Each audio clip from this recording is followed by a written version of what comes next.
Galing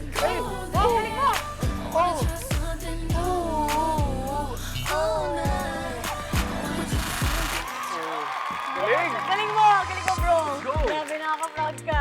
Ayan, we're back mga Happy Peeps dito sa kwentuhan, gampahan at pasyalang patok na patok sa puso ninyo. Ito ang K-Talk! Ito, kung nabitin kayo sa pamamasyal sa Nature Escape Camp, don't worry dahil bumalik doon si Muriel para Wow. i-experience ang iba pang nilang fun nature activities. Wow, bumalik siya. Let's watch this. Muriel! Hello, Happy Peeps! It's your girl, Muriel, again. And join me for another episode of K-Talks Special Edition. O ano, nabitin ba kayo sa activities natin last time? Naku, don't worry mga kapuso dahil nandito pa rin tayo sa Nature Escape Camp sa Tanay, Rizal. Of course, tuloy pa rin ang summer rampant natin, di ba? Kung last time ay may pa-tour tayo sa sceneries at bonggang-bonggang Bali-inspired cottages nila, ngayon naman, ipapasyal ko kayo outdoors.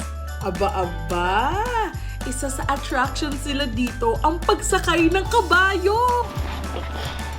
Likod mo kayo. Yan. Excuse me, Mr. Horsey.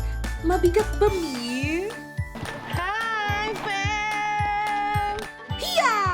Ya! Tigidig! Teka, syempre, hindi pwedeng hindi ko itry ang water river tubing. Ako pa ba?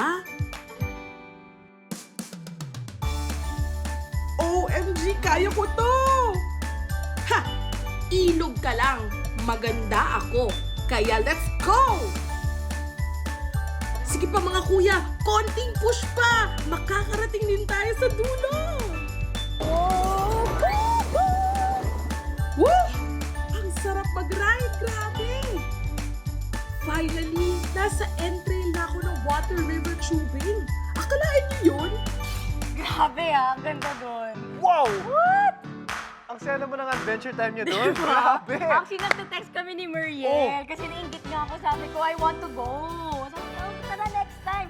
Wow! Grabe, Grabe. alam mo, ang dami nang ginawa. Yung tubing, Oh. tapos yung horseback Tama. riding. Grabe, pero alam mo, nakakagutom naman ang ginagawa niyang pang-adventure trip, lahat ng ganun. Yes. Grabe, Muriel. Alam mo, dahil dyan, nagutom ako. Diba? Napagod ako for her. Napagod tayo for For Muriel. Muriel. Kaya Ayan. gagawin natin sa pagbalik ay cooking time na. Yes! Ito na, dito sa Sarap Diba!